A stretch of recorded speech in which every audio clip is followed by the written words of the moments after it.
हमारा क्वेश्चन है कि area bounded by the curve निकालें, और हमने ये अपर कर्व हमें नजर आ रहा है जो हमने पहले से निकाला है, और ये दूसरे से y की वैल्यू निकली हुई, you can see y is equal to x/2 + 3.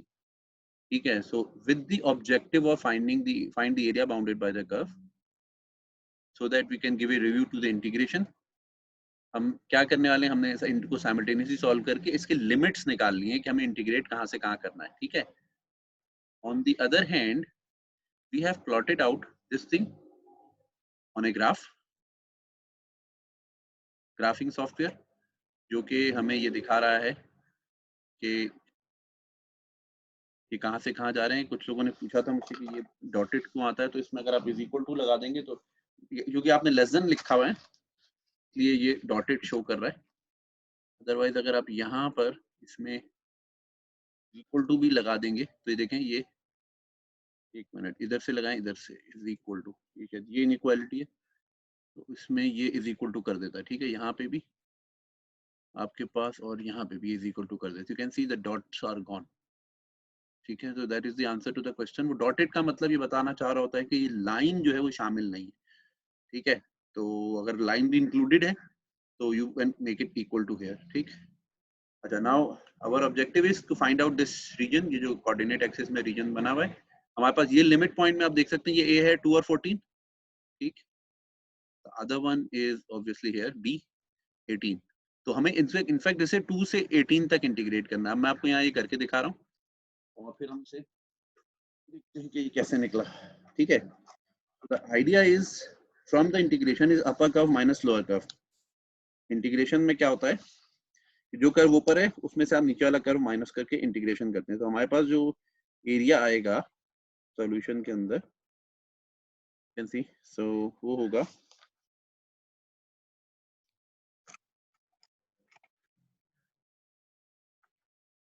Integrate area. The value of area is integrating from x is equal to 2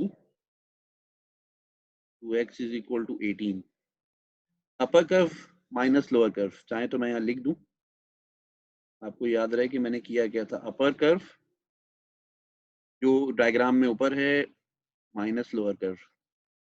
formula अगर आप बुक्स वगैरह में देखेंगे तो वहां पे f of x minus g of x लिखा होता है, उसका मतलब होता है f of x is the upper curve and lower curve. ठीक है, तो मैंने यहाँ पे इसलिए लिख दिया ताकि आपको डायग्राम से कोऑर्डिनेशन करने में आसानी रहे. और ये x इज इक्वल टू 2 से लेकर x इज इक्वल टू 18. मेरा अपर कर्व जो है वो है √8x माइनस मेरे पास जो लोअर कर्व है वो है x/2 + 3 है, लेकिन क्योंकि माइनस है बाहर तो I am going to put a minus here. ये इंटीग्रेशन जो है, ये इंटीग्रेशन मुझे ये वाला एरिया देगी. The answer of this integral will give me this area which cannot be evaluated by any geometry technique. जो ज्योमेट्री से कहीं से नहीं निकल सकता, ये कैलकुलस से आप निकाल रहे हैं कि बीच में एरिया इसके ट्रैप हो रहा है, ये इसका वैल्यू कितना है from starting from a to 18. और ये हमने 2 और 18 क्यों लिया है, क्योंकि हम x के ऊपर मूव कर रहे हैं. x पे मूव करते वक्त हमारे पास अपर कर्व ये है, लोअर कर्व ये है. ये आप ज़रा गौर से सुनिएगा, मैं इसको एक दूसरी चीज पर आपको करने के लिए दूंगा, तो इसके लिए कुछ चीजें समझ के चलेंगे तो फिर ये होगा आपसे. ठीक है, जब मैं x पे चल रहा हूँ यानी यहाँ चल रहा हूँ, ठीक है, तो मेरे हिसाब से मेरे ऊपर curve upper curve is this one is the parabola. ये आप देख रहे हैं, ये you can see this is the parabola. ये जो ये पैराबोला है ये मेरे पास अपर कर्व में. ठीक है, और ये लोअर कर्व है यानी स्ट्रेट लाइन. ठीक, तो जब मैं यहाँ चल रहा हूँ, यहाँ चलने का क्या मतलब है, मैं लेमन के स्टाइल में कह रहा हूँ, यहाँ चलने का मतलब है कि मेरे पास जो वेरिएबल ऑफ इंटीग्रेशन है वो dx है. You can see dx x. So I'm moving on x. So this limits are for x. x is equal to 2 to x is equal to 18. यानी यहाँ से यहाँ तक चल के जाऊंगा और ये इंटीग्रेट करूंगा, अपर माइनस लोअर करते हुए जो आंसर आएगा वो एरिया अंडर द कर्व होगा. ठीक है, so I'm going to do that. Okay. So integration अब आपको आती है, तो आप क्या करेंगे, पहले आप इसको इंटीग्रेट कर दें. अच्छा, इसमें ये x की पावर हाफ है तो मैं इसको ऐसे लिख सकता हूँ कि 8 मेरे पास अलग है और x की पावर हाफ के ऊपर जब मैं एक पावर और जमा करूंगा तो that going to give me 3/2 और टोटल पावर से डिवाइड कर दूंगा. मैंने पावर इंटीग्रेशन का फॉर्मूला लगाया इसके ऊपर. यहाँ पे भी पावर इंटीग्रेशन लगाऊंगा तो ये पावर 1 है तो 1 से 2 हो जाएगी और नीचे 2 डिवाइड करूंगा तो ये 4 हो जाएगा और यहाँ पे ये 3x दे देगा. ठीक है, and the limits for this are 18 से 2, ठीक है, ये नॉर्मल बेसिक पावर इंटीग्रेशन हुई भी। उसके बाद limit fundamental theorem of calculus से अप्लाई करेंगे, upper limit minus lower limit. तो पहले मैं अपर लिमिट लिखूंगा, ये मैं इधर लेकर आ रहा हूँ, कैसे, ये हो जाएगा 2√8/3। अब अपर लिमिट का मतलब है मैं तमाम के तमाम x में 18 रखता जाऊंगा, ठीक है। So that's going to give me 18 3/2 minus, क्योंकि ये मैंने सब इधर कर दिया, 18 स्क्वायर माइनस 3 इंटू 18। ये मेरा अपर लिमिट पूरा हो गया। माइनस लोअर लिमिट है तो बाद में मैं ब्रैकेट लगा रहा हूँ ताकि आपको अंदाजा हो, क्योंकि माइनस से ऑपरेशन के बाद ब्रैकेट से सब चीजें अंदर की साइन चेंज होंगे। लोअर लिमिट में 2 रखना है, 2 का मतलब है अगेन 2√8, 3 तो ऐसे ही रहेगा, यहाँ पे आ जाएगा 2 की पावर 3/2 माइनस 2 का स्क्वायर 4 होता है और 3 2 6 होता है, ये मैंने यहाँ 2 रखा तो 3 2 6। अब इसको सिंप्लीफाई करते जाएंगे आप, ठीक है, तो you'll have 18 to the power 3/2 अगर आप लगाना चाहें तो कर सकते हैं, वरना 18 का क्यूब का स्क्वायर रूट निकालना है, ठीक है। तो you can go for 18 cube, ठीक है, दैट इज 5832। इसका स्क्वायर रूट अगर आप लेंगे, square root of the answer, तो आंसर इज 54√2, ठीक है। So I have this thing here, 54√2 minus 18 square. You can check out 18 square as 324.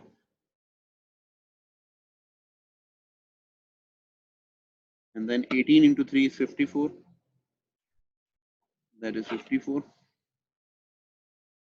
Minus यहाँ पे क्या होगा, अच्छा देखो ये क्या लिखा हुआ है, 2 की पावर 3/2। 2 की पावर 3/2 का मतलब होता है 8, √8। 2 का क्यूब 8 होता है, उस पर स्क्वायर रूट लगा हुआ था, √8। √8 और ये √8 मिलके क्या हो जाएंगे 16। 8 एक 8 दे देगा आपको, √8 और √8 मिलके एक 8 देगा, और 8 2 16 हो जाएगा, और नेगेटिव साइन से ये 16/3 हो जाएगा। फिर ये नेगेटिव नेगेटिव पॉजिटिव, और 4 4 और से 1 हो जाएगा, minus minus plus and then 6, ठीक है। अब पहले वाले को एक मतलब फिर सॉल्व कर लें। Okay, so this thing is 54 into 2 तो क्लियर है, ठीक है। ये 2 अगर आप इसमें मल्टीप्लाई करेंगे तो ये क्या देगा, 16 देगा, ठीक है। और 16 का रूट 4 होता है, 4 2 8, 8 into 54, ठीक, 8 into 54 that is 432/3 minus 324/4 minus 16/3 और minus 54 और plus 7, so minus 54 plus 7 that's going to be minus 47। अब इनको सॉल्व कर लेंगे कि ये क्या क्या है, ठीक है।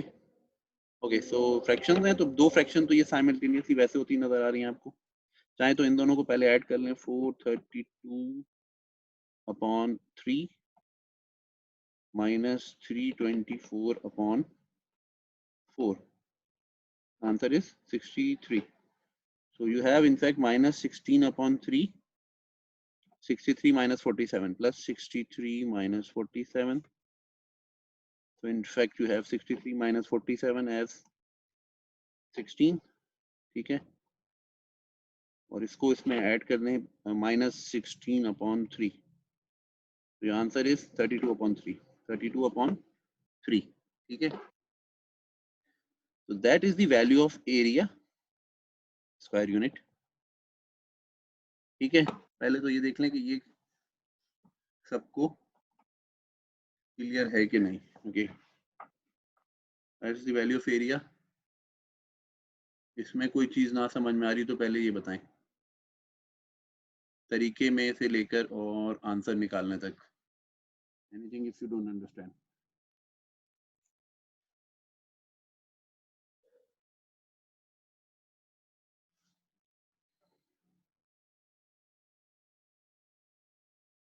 हाँ, तरीके को including the method. So we are going to evaluate the same thing what we have done here on paper through a calculator, that is called integral calculator। और हम अपना इंटीग्रेंड जो है, यानी जो इसको देंगे, इंटीग्रेंड क्या चीज होती है, इंटीग्रेंड ये चीज होती है जो ये बीच में लिखा हुआ है, ये लिमिट्स हैं, ये इंटीग्रेंड है, ये चीज हम इसको डेटा के तौर पे देने वाले हैं इंटीग्रल कैलकुलेटर को। तो नाउ चेक इट आउट, जब मैं बिठाऊंगा ये पूरा का पूरा रिजल्ट आप देख रहे हैं, ये नीचे बताएगा कि मैं जो यहाँ लिख रहा हूँ क्या वो सही लिख रहा हूँ, और मुझे जो चीज चाहिए क्या वो यहाँ पे है, यानी ये मुझे ये इस तरह का लिखा हुआ दिखाएगा। ठीक है, so okay, so my first thing is root 8x, so I will be putting bracket. ठीक है, SQRT and 8x।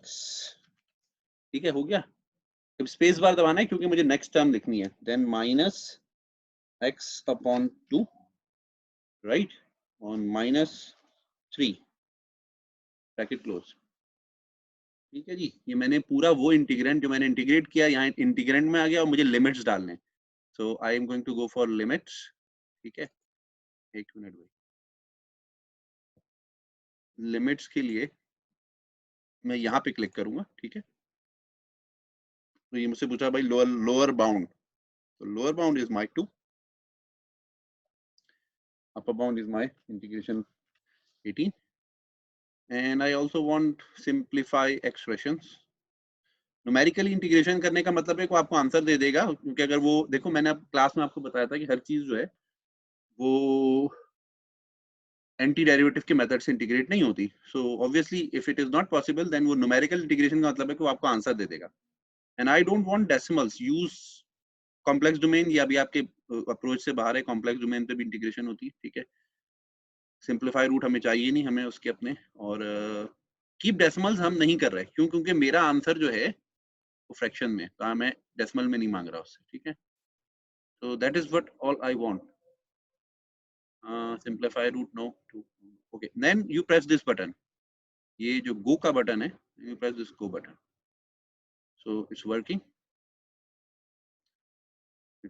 and it's going to show you the result। ये इसकी पूरी इंटीग्रेशन इसने करी है, इसका प्रोसीजर है, इसको आप डिटेल में भी देख सकते हैं, and it's going to give you the answer 32/3। here you can see the result, integration of the function what you have given to as definite integral, definite का मतलब होता है लिमिट्स के साथ, from 2 to 18, and the answer is for the area is 32/3, which is same as we have done। ठीक है, तो ये है इंटीग्रेशन का तरीकाकार, integral calculator. This is the site, you can see it here, मैं इसको ग्रुप पे भी डाल दूंगा, integral-calculator.com पे, one of the site, maybe there can be other. और ये आपको स्टेप्स भी शो कर रहा है, ये आप देख रहे हैं, उसने अपना मेरा लिखा यूर इनपुट, ठीक, your input,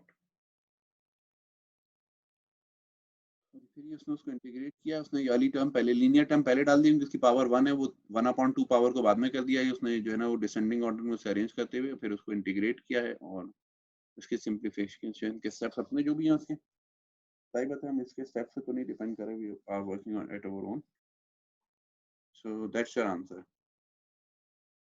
now first let me know everything is clear to you.